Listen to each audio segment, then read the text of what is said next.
Hey everyone, it's Bubs, and you might notice some different things right off the bat. Camera's been moved. I think this is a much better angle. Might remind you of some people, a little me Muda har. That's how I kind of see it, and that's what my friend said. And then you might also notice that I sound crisp. Hopefully, I spent some time working on the audio, and I got a new mic. I don't have a boom arm pop filter, and I'm still learning stuff. So hopefully this should sound pretty good.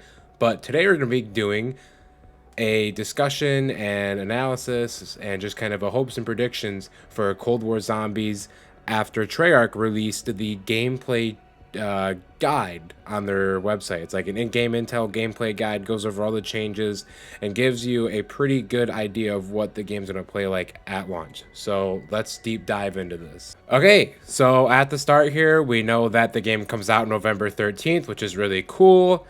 And they're just, we know there's been quite a bit of changes, so they're going to go over it. Now let's start with perks and skill tiers.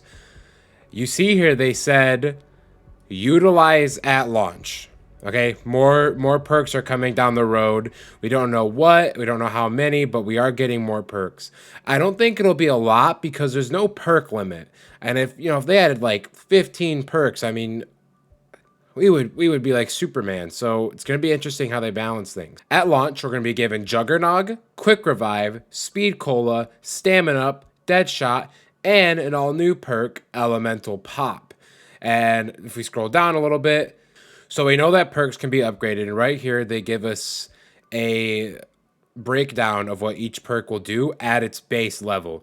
So I'm just going to skim through this real quick. Juggernog, increase maximum health by 50.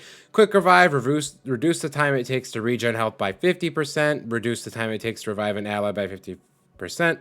Now, I think this is a really good change with the Quick Revive because it actually makes it useful for solo players besides just having a free revive. So this is really cool. I like this a lot. Speed Cola increased reload speed by only 15%, but the upgrades might be substantial enough to where you would actually want to get it. Because 15% isn't a lot.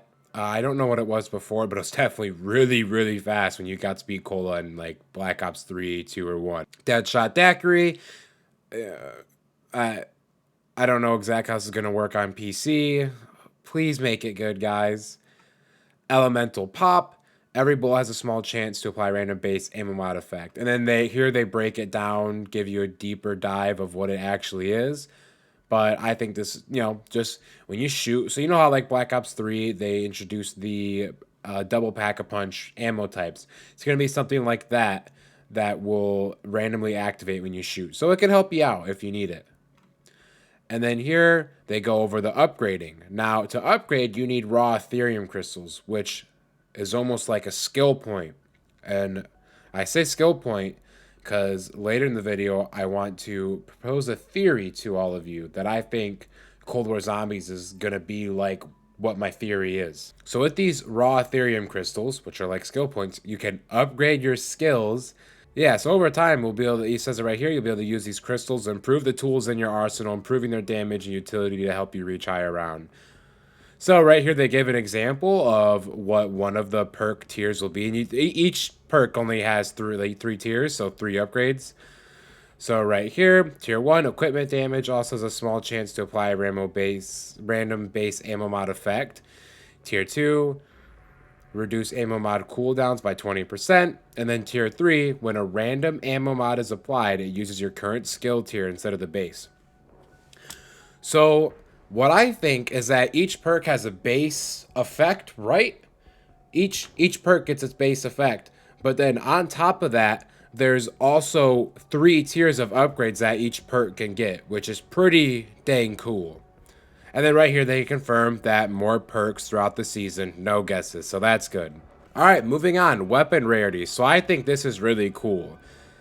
They say here that zombie players, we left trying to figure out which one's top tier based on the situation. I never really considered wall buy prices, but sure. Now, what I thought was the problem is that, Black Ops 3, Haymaker, Black Ops 4, Helion Salvo, or it was just a wonder weapon. But it looks like what they're doing here is they're trying to give each weapon their own place and we'll let people choose what they want to use. So right here, we get 5 tiers: common, loadout, uncommon, rare, epic, and legendary. Each one will boost its damage by 50%, and the legendary version is 300%. And then, it's a good question. How does this affect wall buys in the mystery box? Does a new system make those less effective? Let's see. Okay, so with this change, so when you hit the mystery box, let's say if I hit the mystery box at round 8, my chances of getting a legendary or epic gun are way less than if I were to come back 10 or 20 rounds later. As the rounds go up, your chances of legendary guns will increase. So that's something you got to keep in mind. And the same thing goes for wall buys. I can just buy a gun off the wall and I can either get an uncommon version or epic version, and it will vary depending on the round. And I think this part's really cool right here, where the system designer says that he's been playing this game for 10 years and it's the most excited he's ever been while opening the mystery box. So hopefully we all have the same feeling as he does. And what's really interesting here is that the lead system designer says he's super excited about opening the mystery box now, which is great because games like Black Ops 3 or 4, I mean, opening the mystery box was boring. Every gun was good.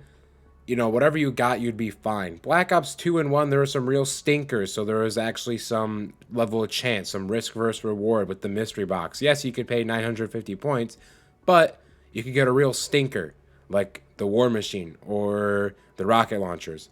So great change. I love this. This is all this so far has been really, really, really good. Now, we knew that custom loadouts would be something in zombies, and it was a little scary at first. But reading this, I think it's going to be okay. So with the weapon rarities, that's all that matters, right? And your base weapon is going to be the lowest rarity possible. So it's not like, you know, you can spawn in with your AK-47 fully kitted out and use it until the end of the game. No, it's going to be uncommon and it's going to stink after, you know, maybe round 7 or 8. We don't know how the scaling is going to work, but I'm just assuming. And let's say, you know, you're like, man, I just, you know, the MP5 is just my favorite gun ever. Well, they say here that you can actually upgrade the rarity of your loadout in game. So that's something you don't have to worry about. There's a lot of player choice here. You can play the game how you want. Some people do like to be handheld. Just, you know, they don't want to, the game just plays itself. But I think this choice will make a lot of people happy. Field upgrades. Now, these are really cool. They remind me of like Borderlands type abilities or like MOBA type abilities, which it's gonna add on to my theory later where I said the skill trees. You kind of see where I'm going with this. All these items are kind of story related. They're not just, well, let's just make this. It's gonna make sense with the story, as what they say. And we get a screenshot of one of them. This is the energy mine. So I'm gonna read them off to you. The Frost Blast. Create a frigid blast of wind that deals frost damage and slows enemies caught inside of it. Slowed enemies take additional damage. Now, what I'm guessing is it's like in front of you, kind of like a wave of frost damage, and then whatever's hitting that will be slowed down for maybe a couple seconds, and the slowed enemies take additional damage. So use that strategically. Maybe, I wonder if it applies to boss zombies or if it's just the base ones. Interesting. Healing Aura summons beams of energy down on yourself and allies to instantly heal to full health. Cool stuff. Not much explaining there. You know what that does. Energy Mine, we see it. It's just like an explosive. It literally just says dealing explosive damage. Nothing too interesting there. Ring of Fire. Create a ring of ethereal fire that boosts damage for you and your allies. Normal enemies who enter gain a burning effect that deals fire damage. Last 15 seconds. This ability reminds me of, I think, the Warlock in Destiny has an ability where they'd put down a little circle, and I think it would either it would boost damage or increase your armor. That's what this is like. So cool stuff, like it. And then Aether Shroud. Phase into the dark ether for 5 seconds, becoming hidden from enemy detection. This right here is like Lilith's phase shift or whatever, phase walk from Borderlands 1. Man, all this talking's making me thirsty. Good thing I have my Diet Mountain Dew. No calories, no problem. Cold War edition. Let me just...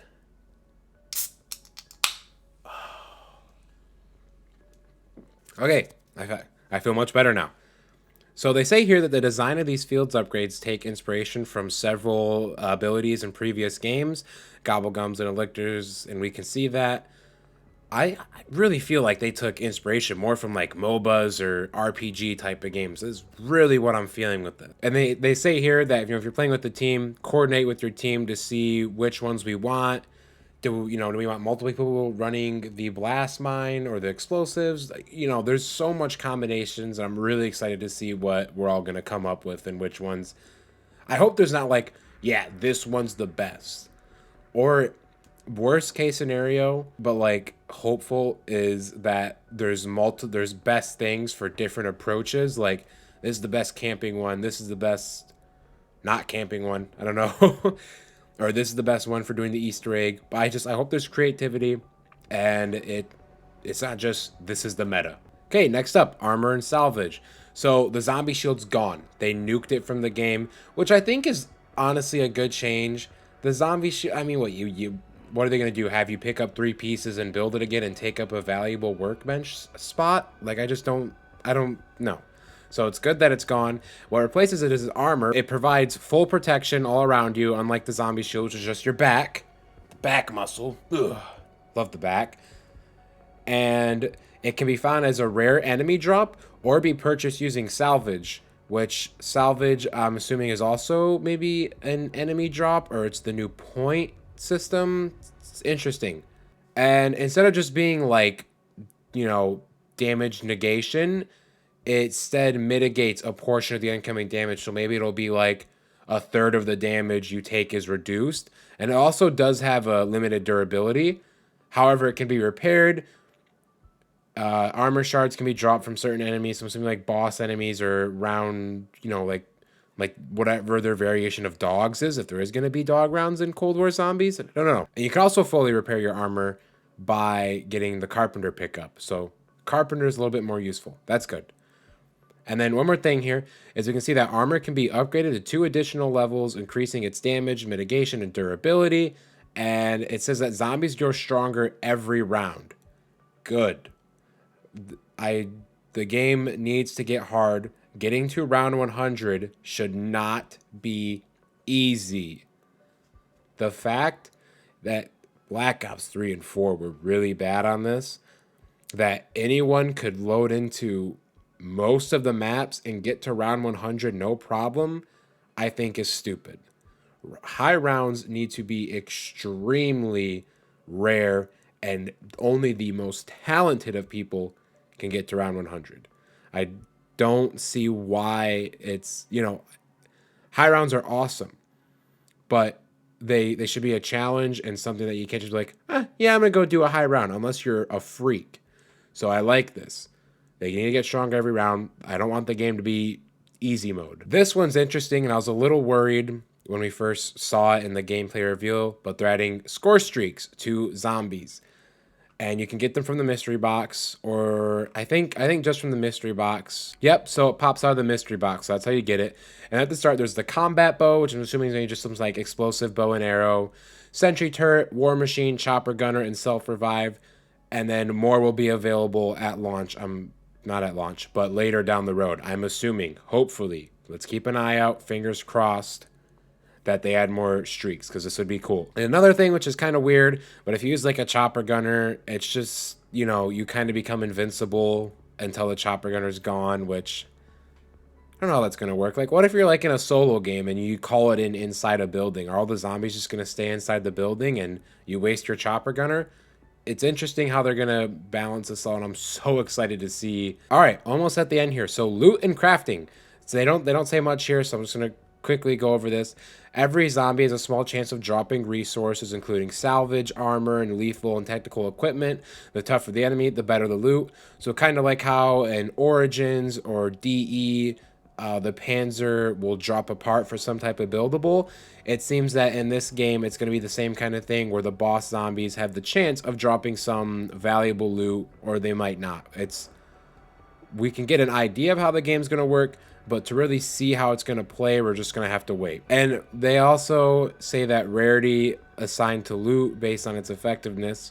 So the frag grenade's uncommon, whereas the monkey is a rare drop, or maybe even like a super rare. I don't know if there's anything above monkey that's more rare. And something that I'm really excited about is the optional exfil. So besides just doing the Easter egg, or like in custom maps where you could pay to get out, this is going to have you do a optional helicopter pickup. So after round 10, you can engage the pickup and all the zombies are going to start running after you. It's going to get really hard. They don't want you leaving. And you have to go to a certain area in a certain amount of time and probably hang out there for a little bit. And then if you make it, you leave the map, you get some extra rewards, and you get some Ethereum crystals. However, you might die because they're making it out to seem like it's really hard, and that you're like the chances of you escaping alive are slim. Ping system, you can ping. We've all played battle royales. Okay, and the last thing here, which is actually very crucial and some of the most important things, I love music in video games. I really think it adds so much to the experience, and having bad music, it just don't even make me go there. So, Echoes of the Damned, main theme, which you've been hearing this entire video, but it's probably pretty quiet, is composed by the one and only Kevin Sherwood. Let's give a round of applause for the man. He is so good. The guy has been with us since World at War, and he's been producing some amazing songs. Love him. Happy he's back. Gonna see some good things. And then the Weapon Charm, which I don't know. And then Cosplay Guide, Samantha Maxis. So Samantha Maxis confirmed. There you go. Okay, yeah, so that's pretty much it for the gameplay intel guide. But what I want to do is give you some closing thoughts here.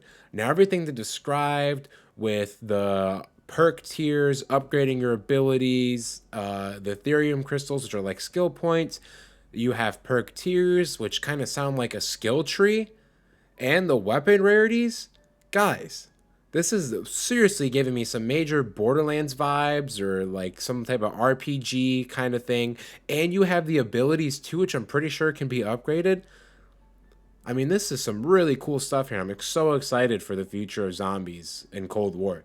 Like, I did not think of any of this stuff at all, and I had no idea they would go this route, but I think the RPG elements for Call of Duty Zombies is really good and super exciting.